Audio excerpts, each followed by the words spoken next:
Doctor صاحب، اگر ہم اینڈ آف دی ٹائم کے حوالے سے مختلف احادیث میں یا اسلامی کتابوں میں جو نشانیاں بیان کی گئی ہیں، خون ریزی کا اور بہت زیادہ جنگ و جدل کا، قدرتی آفات کا، تباہی کا ذکر دیکھیں تو وہ تو ہمیں پاکستان میں بھی نظر آتا ہے، اور دائیں بائیں مڑ کے بھی دیکھیں تو وہاں پہ بھی نظر آتا ہے۔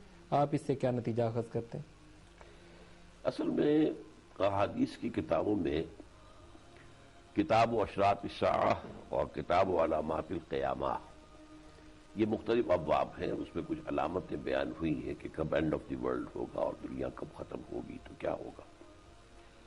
اس میں کچھ ہیں علامت عمومی نوعیت کی، جن کو عام طور پر علماء نے کہا چھوٹی علامت ہے، یعنی جھوٹ بڑھ جائے گا، دھوکہ دہی ہو جائے گی، انسان علم کم ہو جائے گا، بغیر علم کے لوگ فتویٰ دینے لگیں گے، موسیقی کا بہت رواج ہو جائے گا، بے شرمی بے حیائی بہت بڑھ جائے گی، وغیرہ وغیرہ۔ بعض علامتیں ایسی ہیں کہ جن کا خاص طور پر ذکر کیا، اس میں ایک حدیث جو ام الحدیث کہلاتی ہے، ام السنہ، حدیث جبرائیل، کہ وہ حضرت جبرائیل ایک مرتبہ انسانی شکل میں حضور کی خدمت میں حاضر ہوا، مجمع تھا پورا موجود مسجد نبوی میں، تو وہاں انہوں نے کچھ سوالات کیے کہ اب بتائیے اسلام کیا ہے، آپ نے جواب دیا، ایمان کیا ہے جواب دیا، اور احسان کیا ہے، پھر قیامت کب آئے گی آپ نے فرمایا اس کا علم تو جو پوچھنے والا ہے اور جو جسے پوچھا جا رہا ہے بس ان کے علم میں کوئی فرق نہیں ہے۔ پھر کچھ علامتیں کیا ہوں گی، تو دو علامتوں کا خاص طور پر ذکر کیا۔ اذا تلد الامۃ ربتہا، جب کوئی لونڈی اپنی مالکہ کو جنے گی، یعنی مائیں جو ہیں وہ لونڈیوں کی شکل پر میں اختیار کر لیں گی، اور لڑکی بیٹیاں اتنی سرکش ہو جائیں گی کہ مائیں ان کو کچھ کہہ نہیں سکیں گی کہ مبادہ میں اسے کوئی روکوں ٹوکوں کسی بری بات سے، کسی غلط حرکت سے، تو نہ معلوم یہ کیا کیا بیٹھے مجھے کیا جواب دے۔ اور نمبر دو یہ کہ جب تم دیکھو گے کہ وہ لوگ جو ننگے پیر رہتے تھے، جسم میں ننگے ہوتے تھے، کپڑے نہیں ہوتے تھے، کھانے کو نہیں ہوتا تھا، یتطاولون فی البنیان، وہ اونچی اونچی عمارتیں بنانے میں ایک دوسرے کا مقابلہ کریں گے۔ اب یہ صورتحال جو ہے اس وقت، جس طرح سرکشی اولاد کی سرکشی ہے، اور اولاد میں سے خاص طور پر پہلے یہ تھا ہماری تہذیب میں کہ لڑکی جو ہے وہ زیادہ فرما بردار، خاموش تباہ ہوتی تھی، اور لیکن یہ کہ آج جو ہے جس طریقے سے کہ وہ ماؤں پر جس طرح ان کا اپنا حکم چلاتی ہے، یا یہ کہ آج ہم جو دیکھ رہے ہیں امارات میں، دبئی میں برج الخلیفہ بن گیا ہے، عمارتوں کی لمبی لمبی بنانے کا جو ہے کتنی اونچی اونچی عمارتیں بن رہی ہیں، اور یہی وہ لوگ ہیں کہ 70-80 سال پہلے ہی ان کے پاس کھانے کو کچھ نہیں تھا۔ ان دو بنیادی علامات کے علاوہ اور کون سی چیزیں ہیں؟ اور علامات میں سے مثلاً بڑی علامات میں سے دجال کا خروج ہے۔ ایک یہ ہے کہ سورج مغرب سے نکلے گا، 3 جگہوں پر زمین میں خسف ہو جائے گا، زمین دھس جائے گی، ایک بہت بڑی آگ ہوگی جو یمن سے نکلے گی، اس قسم کے علامات ہیں، اور بہت سے جو ہے وہ خون خرابہ ہوگا، وہ بھی جو آپ کہہ رہے ہیں وہ بھی اس میں شامل ہے۔ ان میں سے لیکن جس چیز کا ذکر آپ کر رہے ہیں اس کا ذکر میرے نزدیک بالخصوص قیامت سے نہیں ہے، اس کا تعلق اصل میں اس سے ہے کہ اس وقت امت مسلمہ جو ہے وہ اللہ تعالیٰ کے عذاب کی گرفت میں ہے۔ یہ سخت الفاظ ہے جو میں کہہ رہا ہوں، کسی مسلمان کو پسند نہیں آئیں گے، ہم کبھی بھی یہی سوچ نہیں سکتے کہ ہم مسلمان بھی اللہ کے عذاب کی گرفت میں آ سکتے ہیں۔ حال کیا ہے، ہم سے پہلے امت مسلمہ تھی بنی اسرائیل، وہ حضرت موسیٰ کے امتی تھے جیسے ہم حضور محمد صلی اللہ علیہ وسلم کے ہیں، ان کے پاس تورات تھی جیسے ہمارے پاس قرآن ہے، وہ بھی امت تھی، 2000 برس تک اس منصب پر فائز رہی، اور اس امت کے اوپر بڑے بڑے عذاب آئے، کبھی نیبوکڈنیزر کے ہاتھوں انہیں برباد کیا گیا، کبھی سارگون جو تھا سیریا کا بادشاہ ان کے ہاتھوں برباد کیا گیا، کبھی آپ کو معلوم ہے یونانیوں نے انہیں رگیدا، کبھی رومنز نے رگڑا، اب بھی پچھلی صدی میں جو جرمنز نے ان کے ساتھ کیا ہے۔ تو اللہ تعالیٰ کا معاملہ یہ ہے کسی مسلمان امت کے ساتھ، ایک ہے کافروں کا معاملہ تو یہ ہے کہ یا تو یہ ہے کہ ان کا عذاب اصل جو ہے وہ آخرت میں ہے، حساب وہاں ہو سکتا ہے۔ وہ امت جسے اللہ تعالیٰ اپنی کتاب دے، اپنی شریعت دے، وہ گویا کہ کسٹوڈین ہو جاتی ہے اللہ کے دین کی اس دنیا میں، اور اس اعتبار سے ریپرزنٹیٹو ہوتی ہے اللہ کی اوزارت۔ اب اگر وہ اپنے عمل سے مس ریپرزنٹ کرے اللہ کو تو پھر وہ عذاب کی مستحق ہوتی ہے۔ تو ڈاکٹر صاحب آپ کی کہنا یہ ہے کہ جو آج کل مسلمانوں کے حالات ہیں یہ عذاب الہی ہے؟ عذاب الہی ہے، جو کچھ آ رہا ہے جس کے ہاتھوں آ رہا ہے، چاہے وہ بش کے ہاتھوں آ رہا ہو کسی اور کے ہاتھوں آ رہا ہو، لیکن جو آیا ہے اس نے رب کے بغیر تو اس دنیا میں پتہ بھی نہیں ہلتا۔ ڈاکٹر صاحب لیکن جن لوگوں کے حالات کا ہم ذکر کر رہے ہیں، خاص طور پر وہ لوگ جو جہاد کا نام لے کر لڑنے نکلے تھے، وہ تو پھر اللہ کی راہ میں ہے، قرآن اور سنت کا وہ نام بھی لیتے ہیں اور عمل بھی کر رہے ہیں، اور قرآن پاک شاید بہت سے اس میں حفاظ بھی ہوں گے۔ وہ تو اصل میں جو صورتحال پیدا ہوئی ہے وہ ایک ری ایکشن پیدا ہوا اس سے کہ جو امریکہ نے شروع کیا ہے، جو کروسیڈ امریکہ نے شروع کی ہے، جس کے لیے کہ بش نے لفظ بھی استعمال کر دیا تھا کروسیڈ، پھر واپس لیا ہے۔ لیکن میں آپ کو بتاتا ہوں کہ جو یہ پروٹیسٹنٹ عیسائی ہیں ان میں جو سب سے زیادہ ایکٹیو ہیں آج کل امریکہ میں، ایونجلسٹ کہلاتے ہیں، ان کا سب سے بڑا رسالہ نکلتا ہے دی فلاڈلفیا ٹرمپٹ، ملینز کی تعداد میں شائع ہوتا ہے۔ اگست 2001 کا پرچہ اس کا جو ہے، یعنی ستمبر میں ٹوئن ٹاورز ابھی گرائے جانے ہیں، اس سے ایک مہینے پہلے جو چھپا ہے، اس کا ایڈیٹر لکھتا ہے many people think that crusades are a matter of the past, over forever, but they are wrong. Preparations are being made for the last crusade, which will be the bloodiest of all.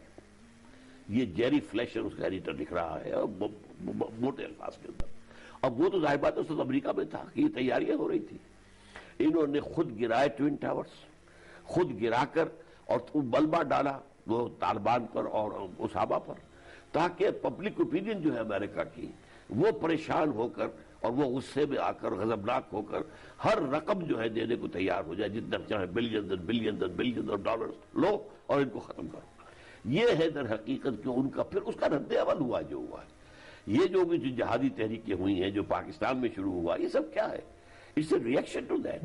Doctor صاحب اگر دوبارہ ہم قیامت کی نشانیوں کی طرف ہی آ جائیں، آپ کا ایک سٹیٹمنٹ تھا کہ 1962 میں امام مہدی کا ظہور ہو چکا، اس پہ تفصیل جاننا چاہوں گا۔ یہاں میری یہ بات آئی تھی اور یہی راولپنڈی کے ایک جلسے میں میں نے یہ بات کہی تھی اور میرا گمان تھا، لیکن وہ گمان صحیح ثابت نہیں ہوا۔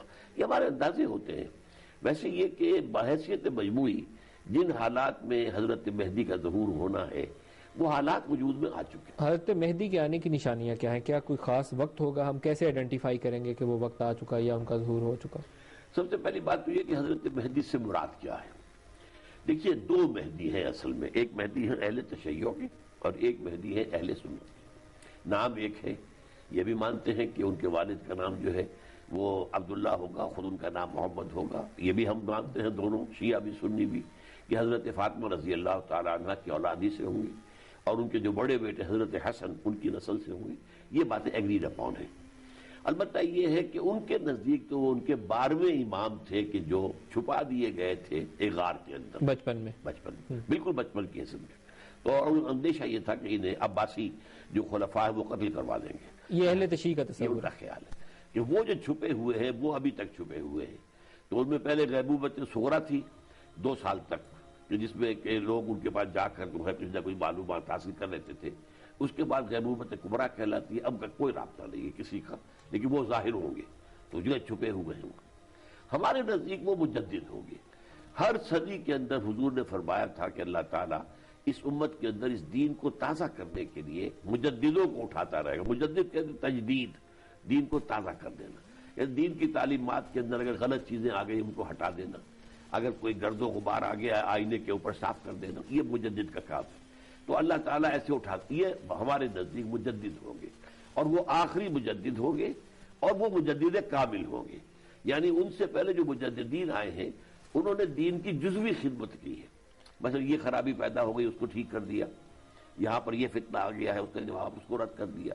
لیکن اب جو ہوگا وہ جو مجدد آئیں گے وہ در حقیقت پورے ایک نظام کی حیثیت سے جیسے حضور نے قائم کیا تھا اللہ کے دین کو اسی طرح کریں گے۔ لیکن ایک چیز طے ہے کہ ان کا نام محمد بن عبداللہ ہوگا اور ان کا جو سلسلہ نسب ہے وہ حضرت فاطمہ رضی اللہ تعالیٰ عنہ سے جا کر ملے گا۔ ایک چیز اور فرمائیے گا کہ ان کے لیے جو جب یہ خود کو آ کے بیان کرتے ہیں کہ میں امام مہدی ہوں یا میں آپ کو لیڈ کروں گا، وہ جگہ کے حوالے سے یہ ہے تعین کہ مکہ میں ہوگی؟ نہیں، اصل میں ایسی بات بھی بلکہ اس کے برعکس ہے۔ ہمارے پاس جو سب سے جو معتمد علیہ حدیث ہے وہ حضرت ام سلمہ رضی اللہ تعالیٰ عنہ سے ہے، جو حضور کی زوجہ محترمہ تھی۔ تو وہ یہ کہتی ہیں کہ ایک خلیفہ کے انتقال کے بعد خانہ جنگی شروع ہو جائے گی۔ اب خلیفہ سے مراد بادشاہ ہو سکتا ہے، عام معنی میں خلیفہ، ایک خلیفہ راشد ہوتا ہے۔ خلیفہ راشد تو بہرحال نہیں وہ ہے، اس دور کی بات ہو رہی ہے۔ اور اس وقت یہ ہے کہ ایک شخص مدینے سے بھاگ کر مکے میں چھپ جائے گا۔ اب یہ میرا اس کے بارے میں اندازہ کیوں چھپے گا؟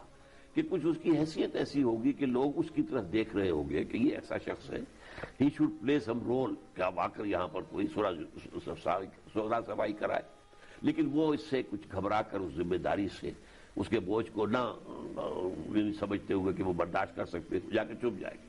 انہیں پھر تلاش کیا جائے گا اور پھر نکال کر ان کو لے کر آئیں گے، وہ اعلان نہیں کریں گے، ان کے ہاتھ پر زبردستی بیعت کی جائے گی، پھر کوئی آواز آئے گی جو غیب سے کہ یہ اللہ کا بندہ مہدی ہے، واللہ عالم۔